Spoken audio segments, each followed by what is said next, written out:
Start करते हैं। तो प्रीवियस वीडियो की एंड में हम लोगों ने देखा था कि जो बीस्ट होता है वो माइन को मार देता है। तो अब आगे तो नेक्स्ट चैप्टर की स्टार्टिंग में हम लोग देखते हैं कि जो बीस्ट होता है वो माइन का सर खाने लग जाता है, जिसको देखकर वहाँ पे जितने भी हंटर्स होते हैं वो काफ़ी ज़्यादा शॉक्ड हो जाते हैं। बट जो बाइक होता है वो अपने दोस्त की हेल्प करने के लिए उस बीस्ट पे अटैक करने जाता है, बट जो वो बीस्ट होता है वो बाइक का गला पकड़ देता है, जिससे जो बाइक की बीस्ट ट्रांसफॉर्मेशन होती है वो खत्म हो जाती है। और जब बाइक बीस्ट को देखता है तो वो काफ़ी शॉक्ड हो जाता है, क्योंकि वो देखता है कि जो बीस्ट है उसने माइन की बॉडी को टेक ओवर कर चुका है, लेकिन अभी भी माइन बोलता है यहाँ से भागो यूनो। बट इस पॉइंट ऑफ टाइम पे बीस्ट ने माइन की बॉडी को पूरा टेक ओवर कर चुका है। और बीस्ट की ऐसी हरकत देखकर जो बाइक होता है उसे काफ़ी गुस्सा आ रहा होता है, लेकिन बीस्ट बोलता है तुम सभी काफ़ी ज़्यादा कमज़ोर हो।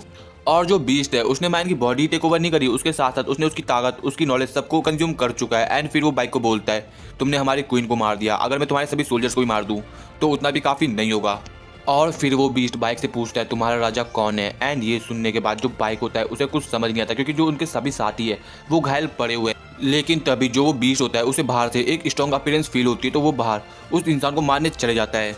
एंड इस चीज़ को देखने के बाद बाइक अपने मन में सोचता है कि क्या ये बीस्ट गोटो रियोजी के पास जा रहा है। लेकिन अभी बाइक के पास ये सब सोचने का टाइम नहीं है, तो वो सभी को बोलता है हम ऐसे ही बैठे नहीं रह सकते, हमें यहाँ से जल्दी से निकलना पड़ेगा, क्योंकि जो आंच है वो कभी भी यहाँ पे आती होगी।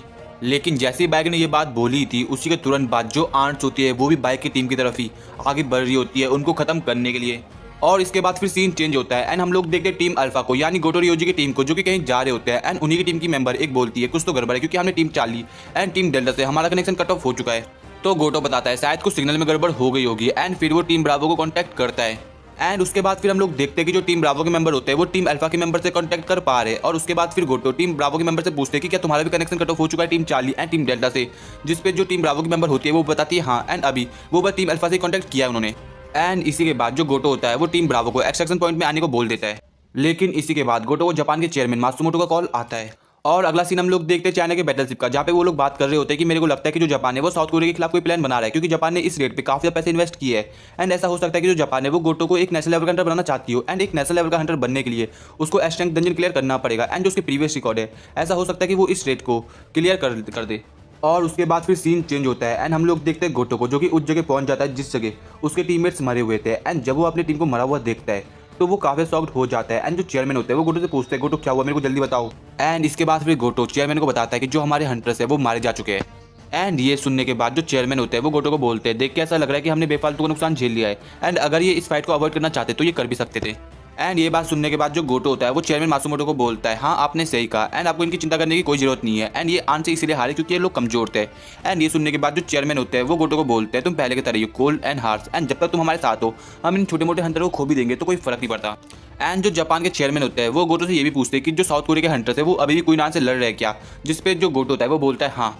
और गोटो ये भी बताता है चेयरमैन को कि अभी कुछ समय पहले जो उनके सिग्नल जाम है उसमें कुछ प्रॉब्लम हो गई, जिस कारण जो सभी आंट है वो वापस तनल की तरफ वापस चले गए। एंड देख के ऐसा लग रहा है कि जो चीज़ें है वो यहाँ पे कंट्रोलेबल हो चुकी है। एंड ये सुनने के बाद जो चेयरमैन होते हैं वो गोटो से पूछते हैं तो तुम्हें क्या लगता है कि जो साउथ कोरिया के हंटर्स है उनके कितने % चांस है कि वो वापस जिंदा लौट पाएंगे। तो गोटो बताता है उनकी टीम में संग जिनवू नहीं है। एंड अगर मैं मेरे एक्सपीरियंस से बताऊँ तो जो उनके सर्वाइवल के चांस है वो है 0%। और ये बात सुनने के बाद जापान के चेयरमैन मात्सुमोटो गोटो को बोलते हैं बढ़िया। एंड अब हम ये शो कराएंगे कि जो जापानीज हंटर है उन्होंने अपने काम को सक्सेसफुली किया, लेकिन जो साउथ कोरिया के हंटर है वो अपने काम में फेल हो गए एंड वे मारे गए, जिस कारण जापानीज हंटर को रिट्रीव लेना पड़ा। एंड जिससे go to become a national level hunter, जिससे हमारा अल्टीमेट गोल भी पूरा हो जाएगा, जो कि साउथ कोरिया के हंटर्स को खत्म करना। एंड अब तुम वापस लौट सकते हो, जिसपे गोटो बोलता है ठीक है। एंड गाइस तुम समझ रहे हो कि जो जापानीज हंटर है वो सांप निकले साउथ कोरिया के लिए। और इसी के बाद फिर गोटो अपनी टीममेट्स को वापस लौटने को बोलता है, लेकिन तभी उनके पीछे से अटैक आता है। बट जो गोटो होता है वो उस अटैक को सेंस करके उसको ब्लॉक कर देता है, लेकिन उसकी पार्टनर इस अटैक को सेंस नहीं कर पाती एंड उसका गर्दन कट जाता है। और इस चीज को देखने के बाद गोटो अपने बच्चे हुए टीममेट को बोलता है इस बीच को मैं संभालता हूं, तुम जल्दी से ब्रावो टीम को ज्वाइन करो।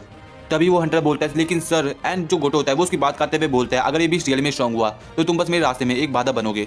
और इसी के बाद फिर हम लोग देखते हैं गोटो के अलग ही रूप को। एंड अब वो उस मैजिक बीस्ट से लड़ने को तैयार हो चुका है।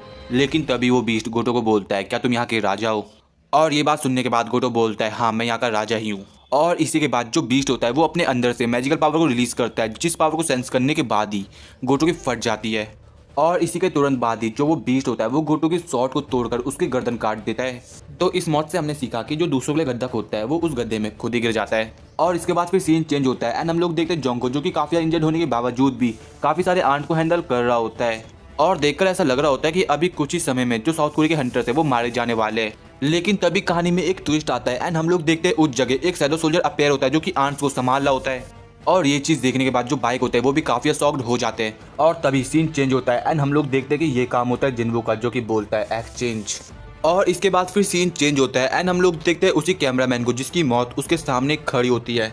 एंड बंदा बोलता है अगर मेरे को पता होता कि चीज़ें कुछ ऐसी खत्म होनी है तो मैं आपके साथ और बातचीत करना चाहता फादर। लेकिन तभी उसको बचाने आ जाता है नाइट कमांडर इग्रिस द रेड, जो कि अपनी शॉट से उन आंट को फाड़ के रख देता है। एंड इस चीज़ को देखने के बाद कैमरामैन भी काफी शॉक। एंड इसके बाद फिर सीन चेंज होता है एंड हम लोग साउथ कोरिया के न्यूज़ एजेंसी को देखते हैं जहाँ पे एक स्टाफ काफी घबराया हुआ होता है एंड बोलता है हमारे सारे एस्ट्रेंजर मारे गए, वो भी बस एक सिंगल आंट से, ये कैसे हो सकता है। और उस बंदे को लग रहा होता है कि अब सब खत्म हो गया, अब हम सभी मारे जाएंगे। लेकिन तभी उसको साथी बोलता है सर अभी कोई इस बैटल में अपेयर हुआ है, जल्दी से आके देखिए। और जब वो स्टाफ संग जिन्वू को देखता है तो वो भी काफ़ी ज़्यादा शॉक्ड हो जाता है। और इस चीज़ को देखने के बाद वो बंदा सभी को बोलता है जल्दी से लाइव को फिर से स्टार्ट करो। लेकिन जो उसके साथी होते हैं वो बोलते हैं सर अभी हम लाइव को डिले नहीं कर सकते एंड कुछ भी हॉरिबल चीज़ें दिखती है तो हम उसको एडिट भी नहीं कर सकते। एंड वो स्टाफ बोलता है अपने साथियों को मेरे को कुछ फर्क नहीं पड़ता, जल्दी से लाइव को स्टार्ट करो। और अब पूरी दुनिया अपने टेलीविजन में जिन्वू की पावर को विटनेस करने वाली है। और इसके बाद फिर सीन चेंज होता है एंड हम लोग संग जिन्वू का कुछ अलग ही रूप देखते हैं। और इसके बाद जो जिन्वू होता है वो अपनी शैडो आर्मी के साथ उन आंट्स को मारने के लिए जा रहा होता है। एंड जो ये पैनल होता है वो काफ़ी बैडेस्ट लग रहा होता है, जिसको तुम अपनी स्क्रीन के सामने देख ही सकते हो। और उसके बाद फिर जिन्वू बोलता है आयरन, एंड जो आयरन होता है वो अपने साउट ऑफ प्रोवोकेशन स्किल का यूज़ करके काफ़ी सारे आंट्स को हैंडल कर रहा होता है। एंड इसके बाद फिर हम लोग जिन्वू को देखते हैं जो कि अपने दोनों डैगर्स को लेकर आंट्स को मारने के लिए उतर जाता है एंड वो बहुत तेजी से आंट्स का सफाई कर रहा होता है। एंड दूसरी तरफ हम लोग टस्कर को देखते हैं जो कि साउथ कोरिया के हंटर्स को प्रोटेक्ट कर रहा होता है। एंड फिर सीन चेंज होता है एंड हम लोग देखते हैं डोंगबुक को जो कि बोलता है बाइक से आखिरकार हो क्या रहा है यहाँ पे, कौन है जो हमारे लिए लड़ रहा है बाहर। एंड ये सुनने के बाद फिर बाइक डोंगबुक को बोलते हैं अभी हम लोग सही हाथों में and everything going to be okay. And यहाँ पे बाइक जिन्वू की बात कर रहा होता है क्योंकि उसे पता है एक ही इंसान है जो कि इस डंजन को क्लियर कर सकता है एंड वो है संग जिन्वू। और इसी के साथ साथ हम लोग इग्रिस को देखते हैं एंड उसके बाकी के सोल्जर जैसे आयरन टैंक्स हो गए वो भी काफ़ी सारे आंट्स को मार रहे होते हैं। एंड इसी के बाद फिर जिन्वू बोलता है हो जाती है जितने भी आंट्स को जिन्वू की टीम ने मारा हुआ है। और जब ये सीन न्यूज़ एजेंसी देखती है तो वो उस कैमरामैन को कॉल करती है एंड बोलती है आखिरकार वहाँ पे चल क्या रहा है, ये नज़ारा पूरी दुनिया देख रही है। जिसपे वो कैमरामैन जवाब देता है मैं कुछ नहीं जानता। और इसके बाद फिर हम लोग देखते हैं कि जो शैडो आंट्स होती है वो ओरिजिनल आंट से लड़ रही होती है। और उसके बाद फिर हम लोग देखते हैं जिन्वू को जो कि सभी घायल साउथ कोरिया के हंटर के पास आ जाता है एंड उन सभी को पोर्शन कंज्यूम करा देता है जिससे जो उनकी इंजरी होती है वो ठीक हो जाती है। लेकिन जो चाहे इन होती है वो अभी तक होश में नहीं आई एंड जिन्वू डोंगबुक को बताता है कि जो मेरी हीलिंग पावर्स है वो इतनी सीरियस इंजरीज को ठीक नहीं कर सकती है। और जो चाहे इन्हें वो धीरे धीरे कमजोर पड़ी जा रही है, जिसको देखकर जिन्वू डोंगबुक को बोलता है देख के ऐसा लग रहा है कि यहाँ पे सभी आंट खत्म हो चुकी है एंड और आंट के यहाँ आने से पहले हमको यहाँ से निकलना पड़ेगा। जिसपे डोंगबुक बोलता है ठीक। लेकिन तभी उस जगह आ जाता है वही बीच जो कि उन हंटर्स को बोलता है जो तुम्हारा राजा है वो बाहर भी नहीं है, क्या तुम्हारा कोई और किंग है। लेकिन तभी जिन्वू बोलता है डोंगबुक मैं इसको संभालता हूँ, आप चाहे इनका ख्याल रखना। एंड इसके बाद फिर हम लोग देखते हैं कि जो बीस्ट होता है वो जिन्वू की साइड आगे बढ़ रहा होता है एंड बोलता है तो तुम इंसानों के राज जाओ। लेकिन जो जिन्वू होता है वो भी बीस्ट की साइड आगे बढ़ता है एंड एक बोलने वाले बीस्ट को देखकर सोचता है एक बोलने वाला मैजिक बीस्ट।